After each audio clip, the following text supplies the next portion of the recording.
Ladies and gentlemen, boys and girls, welcome back to another episode on the Hitchhikers SMP.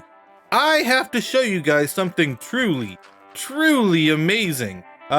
There's no water in these bottles. Bloop, bloop, bloop, bloop, bloop, bloop, bloop. Something truly amazing. Watch and learn. Water, dirt, mud. We are on 1.19, which is super exciting. Look at that. Oh, I can't put it on. No, it's the grass is spreading. Okay, that was not intentional. Okay, let's do that. There we go. And one more, and it'll be good to go. Perfect. We have 8 pieces of mud.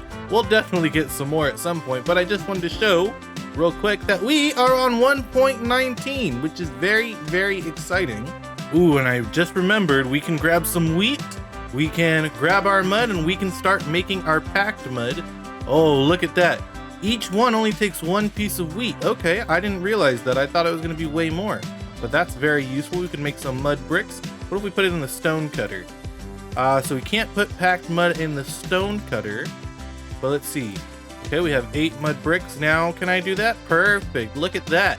We are getting our mud bricks together.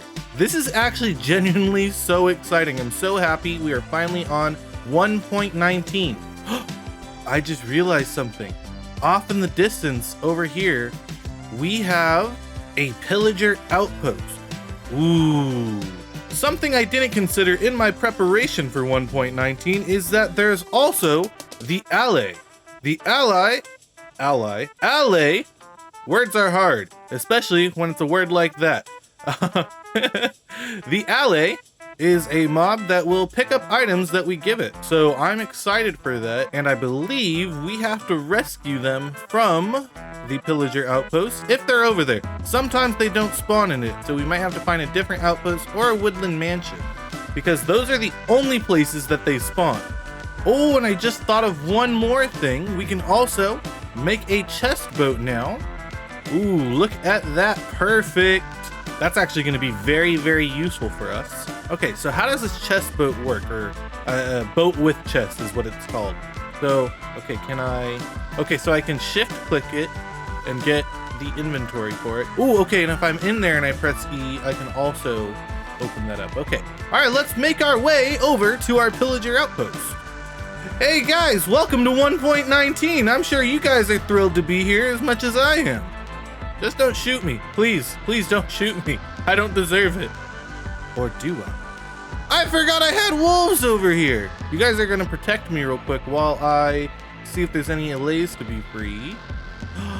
There they are. Oh, there's 2 of them. Can I grab you? I can grab you. Can I grab you? I can grab you. All right, let's go. Let's run. Let's go, allays. Wait, they're not following me as well as they should. So let's give them an item. And then I'll grab you. And then what if I give you an item and then I grab you? Now you guys should just follow me wherever, right? At least that's the idea. Please, maybe, perhaps, possibly. It seems to be the case. And I think now if I throw down this potato, they'll pick it up and they'll throw it to me. Oh, I got an achievement. You've got a friend in me. Wolves, you guys stay here. Thank you for accompanying me on this journey. And allays, let's go. Hopefully you guys can swim. If not, we're gonna have to find some more allays. Their laugh is kind of creepy in a way. I don't know if you guys can hear it. I can try turning up the volume and seeing if you guys can hear it a little bit more, but it's really creepy. Let's see. So they're gonna be under friendly creatures. Let's turn that up.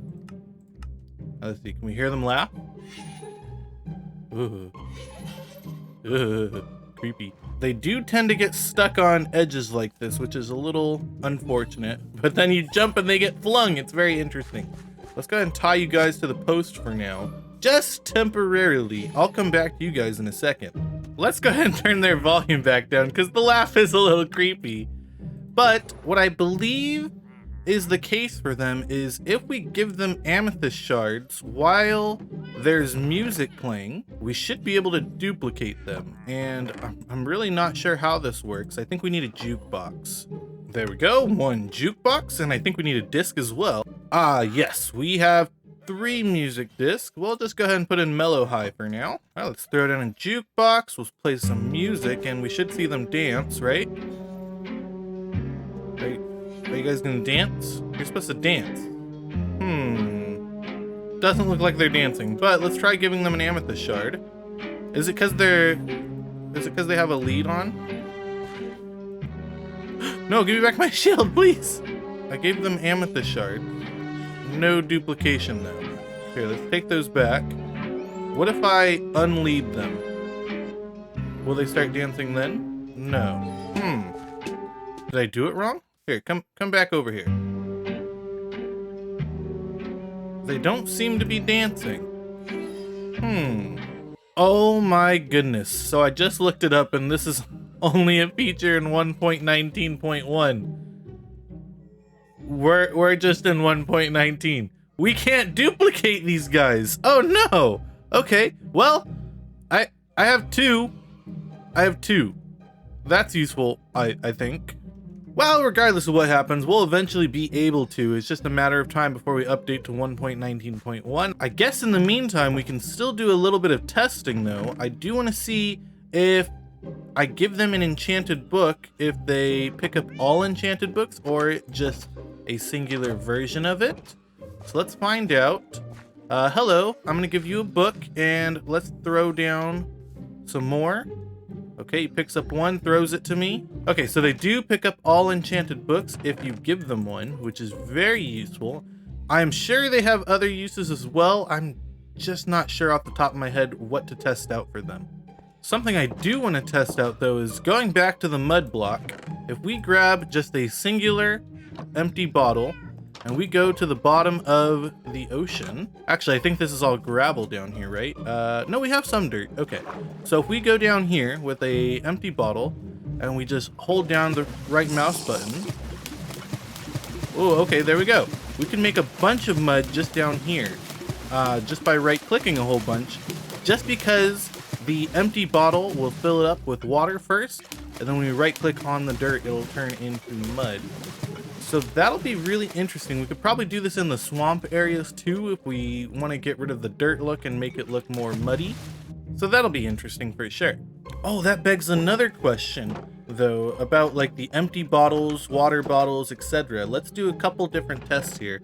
We'll do a water bottle, empty bottle, dragon's breath, and a potion. And let's do a splash potion too, I think. Okay, so all of these different types of bottles, although 2 of them right now are both empty bottles, we're gonna fill it up with water and we're gonna see what the allay does with it. Okay, so let's give this allay an empty bottle and I'm gonna throw down a water bottle and see what happens. Okay, doesn't seem to be interested. Okay, good to know. What if I give it the water bottle and I throw down the empty bottle? Does that count? No, okay. What about the dragon's breath? Okay. The potion of healing. Okay, it picked up the potion. Okay, what about the fire resistance? The splash potion. Okay, no, interesting. All right, very good to know. Let's give it the dragon's breath real quick. So dragon's breath, what if I throw the potion of healing? Nothing. Splash potion. Nothing. Empty bottle. Nothing. Water bottle. Nothing. Okay, okay, very good to know. I wonder if the dragon's breath works with the lingering potion, but it's good to know that I could give them a potion and then they will handle the regular potions. And I probably can do the same thing with the splash potion. Let's actually try that. I have 2 splash potions here. Now let's head up. We'll give one and we'll see if we get the other back. Okay, throw that. And yeah, we get the splash potion back, it looks like. Cool. Good to know. But yeah, I'm wondering if maybe the dragon's breath will work with the lingering potion. We'll have to check that out in a little bit. I don't have any lingering potions. I guess I could make one, but I don't think I'm gonna do that right now. Alrighty, folks, it is a brand new day and I have gone out to a mangrove swamp to collect a couple things because it is 5,000 blocks away. That's pretty far, but I collected a couple propagules, as you can see, so we can begin growing some mangrove trees, and I've also collected a couple tadpoles. The plan is we're going to set up 3 different frog sanctuaries So we're gonna have 2 frogs in a temperate zone, 2 frogs in a cold zone, and 2 frogs in a warm zone. And we're gonna be able to breed the frogs there to make some tadpoles. So we're gonna do that right now. Ooh, folks, we have done it. We have set up all 3 frog farms, and we can take a look at them in this portal right here for the temperate frogs, this portal right here for the cold frogs, and all the way in the distance over there, we have that portal specifically for our warm frogs. Let's go take a gander at our temperate frog setup. The rest of them are pretty much the same, it's just a different biome that they are in. So if we take a quick look around, it's literally just a big box with some glass on top there. It doesn't need to be glass, that's just what I chose. And if we head inside, oh, don't want these guys hopping out. I have 2 of the temperate frogs right here, and we have some tadpoles growing as well. Literally all I do is I feed the 2 frogs that are in here, and then they get those little hearts over their head, and they'll come over here, place down their frog spawn, and then eventually it'll grow into these little guys right here. And because these little guys, these little tadpoles, are going to grow up in a temperate kind of biome, they're going to become temperate frogs. And this works the same if we go into a cold biome as well, except instead of the temperate frogs, which are orange, we're going to get the cold frogs, which are green. So if we take a look in here, we can see our green frogs, and we have some frog spawn that hasn't yet produced any tadpoles, but I expect that it will in a second. While I was waiting here for those 2 frogs to grow up, I actually set up these cauldrons as well for some powdered snow and a little bed just in case I need to sleep. But this has been producing quite a bit as well. I have 2 chests worth now. But that is neither here nor there because we have 1 more frog breeding area to look at. And yes, you were probably assuming, and you were probably correct, the one we still need to take a look at is the warm frog setup, which is all the way over here. Funny enough, you won't find a cold biome like that one next to a hot biome like this one. So let's head on over there. And here we are in a savanna biome. We have our warm frogs, which have already produced quite a bit of tadpoles and another set of frog spawn. So that is really good for them. Oh ho ho, and I can see the comments now. Curtis, what do frogs do? Why do you need frogs? Why do you need some in different colors? Well, let me tell you. Well, here I am on the Hitchhiker creative server, so I can show you just why these frogs are important. Not only are they super adorable and come in 3 different flavors, but did you know each frog type will be able to produce their own individual frog light color? So if we kill a couple magma cubes, this is how we get frog lights, by the way. A frog must eat a magma cube. So if we come over here, we drag these frogs along. They're a little bit slow, but it's okay. We don't blame them. But if this frog, this is the warm variant, if it eats a magma cube, it will produce a pearlescent frog light. And if the warm one, the orange one, eats a magma cube, then it will produce an ochre frog light, and the green one will produce a verdant frog light. And we can see these right here. And as you see, we also get an advancement with our powers combined, which you need to have all the frog lights in your inventory. And apparently this isn't all at once, it's just 1 at a time. And the cool thing about these is they are rotatable, so we can have 3 different variants for each one, which is very nice. But this means it's kind of easy to set up a frog light farm because all we need to do is kill the magma cubes, make them really tiny, and then these guys will take care of the rest. They also come with another advancement. If we put them all on leads, we get the advancement when the squad hops into town, which is get each frog variant on a lead. They also have some really interesting head designs. But enough destroying the ecosystem, something I want to show you here on the creative server is 2 farm designs that I'm also working on that will be in a future video. This one on the left is to produce some clay, and this one on the right is to produce mud. You'll notice that the system on the very back right hand side is pretty much the same on both sides, and it's because it uses a similar concept of producing mud and then pushing it down a line, which happens on both of these. But please, observe. as I put this to work. So we're just gonna hold down the right mouse button and place down this dirt right here, and you can see it automatically gets transformed into mud and gets pushed away. So I'm just gonna let this go for a moment until it doesn't let me anymore.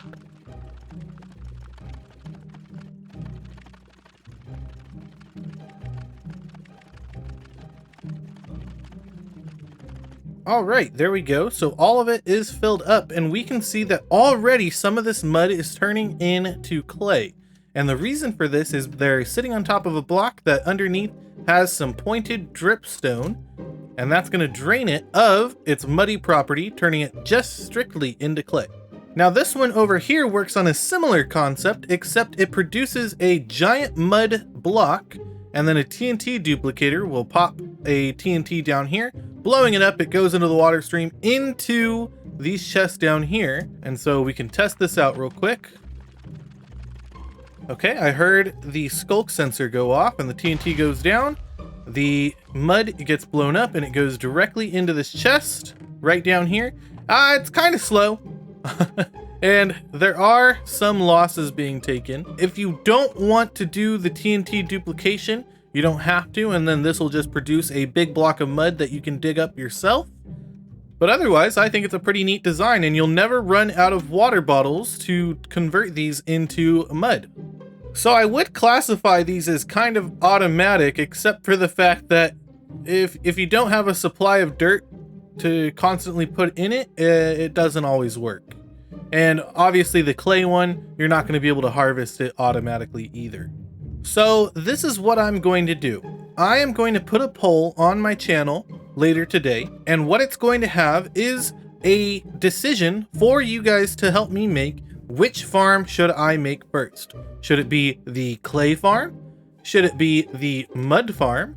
Or should it be the Froglight farm? So the poll will be out on the channel later today. It actually might come out earlier than the video. I'm not sure yet what the timing on it's going to be, but this will be the next farm that I make for the Hitchhikers SMP. These two, I don't plan on making public farms. These will be at my base.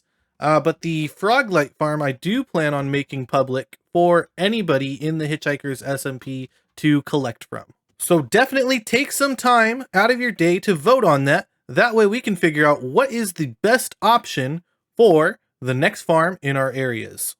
And at some point, if there is a demand for it, I might make tutorials for both of these farms, just so that if anybody wants to make these in their survival series, they'll be able to, no problem. But I think that is going to do it for today. Remember, everybody, smash that subscribe button, give the like button a little tickle, and ring that notification bell to get notified when I upload a video. If you're not following already, please consider following me on Twitter, Instagram, and supporting me on Patreon, all at CurtisDoesADig. Thank you guys so much for watching, and I hope to see you guys in the next episode. Have a good one.